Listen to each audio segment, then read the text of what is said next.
اللہ کے دو عالم ارشاد فرما رہا ہے وَإِذَا قُرِئَ الْقُرْآنُ، جب قرآن پڑھا جائے فَاسْتَمِعُوا لَهُ، اسے غور سے سنو، وَانصِتُوا، اور چپ رہو، لَعَلَّكُمْ تُرْحَمُونَ، شاید تم پر رحم کیا جائے، یا اس امید پر کہ تم پر رحم کیا جائے۔ آج میری تقریر کا عنوان ہے قرآن مجید سننے کی فضیلت پر۔ قرآن مجید کی تلاوت کی فضیلت پر تو آپ گفتگو سماعت کر چکے ہیں، آج ایک نئے عنوان پر آپ گفتگو سماعت کیجئے، انشاءاللہ تعالی آپ کے لیے بڑا مفید ہوگا، خصوصاً ان لوگوں کے لیے جو حضرات، جو لوگ قرآن مجید کو صحیح حروف کی ادائیگی اور مخارج کے ساتھ قرآن نہیں پڑھ پاتے ہیں یا نہیں پڑھ سکتے ہیں، یا قرآن کو صحیح پڑھنے کی کوشش میں لگے ہوئے ہیں، ان لوگوں کے لیے یہ آج کا خطاب بڑے کام کی چیز ہے، ورنہ یہ تو سبوں کے لیے کام کی چیز ہے۔ قرآن مجید کی تلاوت کا عمل جس طرح محبوب و پسندیدہ ہے، اسی طرح قرآن مجید کی تلاوت کو سننا یہ بھی بڑا محبوب اور پسندیدہ عمل ہے۔ قرآن مجید کی تلاوت کو سننے کا حکم اللہ تبارک و تعالی ارشاد فرما رہا ہے، اور خود قرآن مجید کی تلاوت کو حضور نبی کریم صلی اللہ علیہ وسلم کے سننے کا محبوب اور پسندیدہ عمل تھا، اور فرشتوں کا بھی یہ محبوب اور پسندیدہ عمل ہے کہ وہ قرآن مجید کی تلاوت کو سنتے ہیں۔ یہ قرآن و حدیث میں موجود ہے، جیسا کہ میرے آیت کریمہ پڑھا، اللہ نے ارشاد فرمایا جب بھی قرآن کی تلاوت کی جائے تو وہاں موجود لوگوں پر لازم اور ضروری ہے کہ وہ بغور ادب کے ساتھ، ادب کا لحاظ رکھ کر قرآن مجید کی تلاوت کو سنیں، اور ساتھ میں یہ کہ وہ چپ بھی رہیں اور کسی طریقے کی کسی لہو لعب میں یا بات چیت میں لگے نہ رہیں۔ اسی لیے جہاں لوگ کام کاج میں لگے ہوں یا اپنے دنیاوی مشغولیات میں ہوں، ایسے مقام یا ایسے ماحول میں قرآن مجید کو بلند آواز سے پڑھنا ممنوع ہے، وہاں نہیں پڑھنا چاہیے اونچی آواز سے۔ اب ذرا آپ سنیے گا، قرآن مجید کی تلاوت جس طریقے سے دلوں کو متاثر کرتی ہے، اسی طرح تلاوت قرآن مجید کی سماعت اور اسے سننا یہ بھی دلوں کو متاثر کرتی ہے اور بے پناہ متاثر کرتی ہے۔ اور ایک بات آپ کو بڑی تعجب خیز محسوس ہوگی کہ جو بندہ قرآن مجید کی تلاوت کرتا ہے اسے ایک راہ یعنی ایک ثواب ملتا ہے، اور جو بندہ قرآن مجید کی تلاوت بیٹھ کر سنتا ہے اسے پڑھنے والے سے دوگنا ثواب ملتا ہے۔ سبحان اللہ۔ اب اس کی وضاحت بھی میں کر دوں، پڑھے لکھے لوگ پوری جو ہے توجہ کے ساتھ سماعت فرمائے۔ حضرت امام دارمی رحمت اللہ تعالی علیہ نے سنن دارمی میں ایک باب ہی یہ باندھا ہے کہ تلاوت قرآن مجید سننے کی فضیلت، اور اس کے بعد حدیث لاتے ہیں اور ارشاد فرماتے ہیں کہ حضور نبی اکرم نور مجسم صلی اللہ تعالی علیہ وسلم نے ارشاد فرمایا وہ شخص جو قرآن مجید کی تلاوت کر رہا ہے اس کے لیے ایک اجر ہے، اور وہ شخص جو قرآن مجید کی تلاوت کو سماعت کر رہا ہے، سن رہا ہے، اجران اس کے لیے 2 اجر ہے۔ سبحان اللہ۔ اس کے لیے 2 ثواب ہے۔ اب مفسرین اور علماء تحقیق اس کا جواب دیتے ہوئے ارشاد فرماتے ہیں چونکہ قرآن مجید کی تلاوت کرنا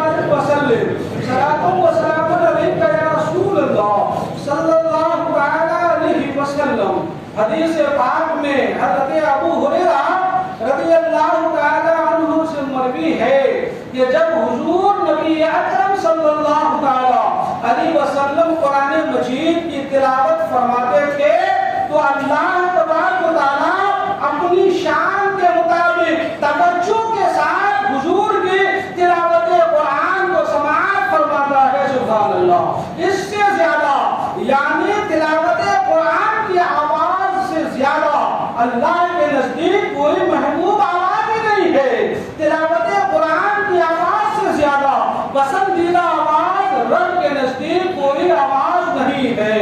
حضرات گرامی، میں نے عرض کیا کہ قرآن مجید کی تلاوت جس طرح مومنین کے دل میں اثر پیدا کرتی ہے، اثر ڈالتی ہے، اسی طرح قرآن مجید کی تلاوت سننے سے بھی لوگوں کے دلوں میں جو ہے اثر ڈالتی ہے.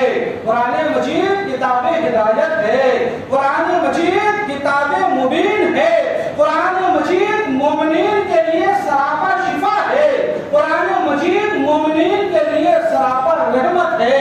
اور اسے اللہ رب العزت نے قرآن مجید میں خود ہی فرمایا. کہیں فرمایا قرآن کو رحمت بنا کر نازل کیا گیا، کہیں فرمایا قرآن کو شفا بنا کر نازل کیا گیا، کہیں فرمایا گیا کہ بے چین اور بھٹکتے دلوں کا چین اسی قرآن کو بنا دیا گیا اور اللہ کے ذکر کو بنایا گیا. لہذا اے لوگوں، جس طرح قرآن مجید کی تلاوت کا اہتمام کیا جاتا ہے، اسی طرح قرآن مجید کی تلاوت کو سننے کا بھی اہتمام کیا جانا چاہیے. اور خصوصاً وہ لوگ کرے جنہیں خود قرآن اچھے ڈھنگ سے پڑھنا نہیں آتا ہے، حروف کی ادائیگی نہیں آتی ہے، مخارج کی ادائیگی نہیں آتی ہے. کیونکہ قرآن کو ٹھہر ٹھہر کر پڑھنا اور حروف کی ادائیگی کے ساتھ پڑھنا اور ہر حرف کے مخرج کی ادائیگی کے ساتھ پڑھنا یہ فرض ہے. جب قرآن کو اس کے محاسن کے ساتھ پڑھا جائے تو قرآن رحمت ہے، اور اگر قرآن کو درست نہ پڑھا جائے، قرآن کو غلط پڑھا جائے، اس کے حروف کو غلط پڑھا جائے، اس کے مخارج کو غلط پڑھا جائے، تو عام روایتوں میں یہ بات بہت مشہور و معروف ہے کہ خود قرآن مجید ایسے غلط پڑھنے والے کے اوپر لعنتیں بھیجتا ہے. اللہ اکبر. اے لوگوں، ہمیں ہوش کے ناخن لینے کی ضرورت ہے. ہم دنیاوی کاموں کے لیے جب ہم نے جوانی میں کوئی کام نہ کر سکا تو بڑھاپے میں کوشش کرتے ہیں، اور کوشش کرتے کرتے مشکل سے مشکل ترین کام ہم حل کر لیتے ہیں اور اس کے ماہر ہو جاتے ہیں. کیا مرد مومن یہ نہیں کر سکتا ہے؟ کوئی بچپنے میں قرآن نہ پڑھ سکا تو جوانی میں پڑھے، جوانی ڈھل گئی نہ پڑھ سکے تو بڑھاپے میں پڑھے. اور ہم تو بڑھاپے میں عام بوڑھوں کو وقت میسر ہوتا ہے اور وقت ہی وقت ہوا کرتا ہے کہ انہیں قرآن مجید درست پڑھنے کی کوشش کرتے ہیں. ہم نے شریعت کے حساب سے اپنے آپ کو ڈھال لینا ہے. اگر ہم شریعت کو اپنے حساب سے ڈھالنے لگیں گے تو پھر ہمارے لیے تباہی ہے، ہمارے لیے بربادی ہے، ہمارے لیے اللہ تبارک و تعالیٰ کا عذاب ہے. اور جو ہے روایتوں میں آتا ہے کہ قرآن کو غلط پڑھنا یہ ناجائز بھی ہے اور گناہ کبیرہ بھی ہے اور باعث لعنت بھی ہے. لہذا وہ لوگ جنہیں قرآن ڈھنگ سے پڑھنا نہیں آتا وہ یہ کر سکتے ہیں، اپنے گھروں میں اگر آپ کے پوتوں میں سے کسی کو قرآن اچھا پڑھنے آتا ہے تو اسے کہیں کہ آپ اونچی آواز میں قرآن پڑھو اور آپ باوضو قبلہ رخ ہو کر باعدل بیٹھ جائیں اور غور و فکر سے اپنے بچے کو پڑھتے ہوئے قرآن سنے. آپ کا بچہ پڑھتا جا رہا ہے، اسے بھی ثواب مل رہا ہے، قرآن کی تلاوت گھر میں ہو رہی ہے، سکینہ نازل ہو رہا ہے، فرشتوں کی جماعت نازل ہو رہی ہے، اور آپ بہت قرآن سنتے جا رہے ہو اور ڈبل ثواب ملتا چلا جا رہا ہے. سبحان اللہ. یہ ماحول پیدا کریں، اپنے پودوں سے سنیں، اپنے نوازوں سے سنیں، اپنے بیٹوں سے سنیں، اپنے گھر کے جس فرد کو پڑھنے آتا ہے اس سے سنیں. اگر یہ بھی معاملہ میسر نہ آئے تو آپ ایسے لوگوں کو دوست بنائیں جس سے قرآن بہت اچھا پڑھنا آتا ہے، اور اپنے ان دوستوں کا ایک حلقہ بنائیں، ایک قافلہ بنائیں، ایک محفل بنائیں اور چند دوست مل کر بیٹھ جائیں. جسے اچھا قرآن پڑھنا آتا ہے اس سے کہیں کہ آپ قرآن پڑھیں اور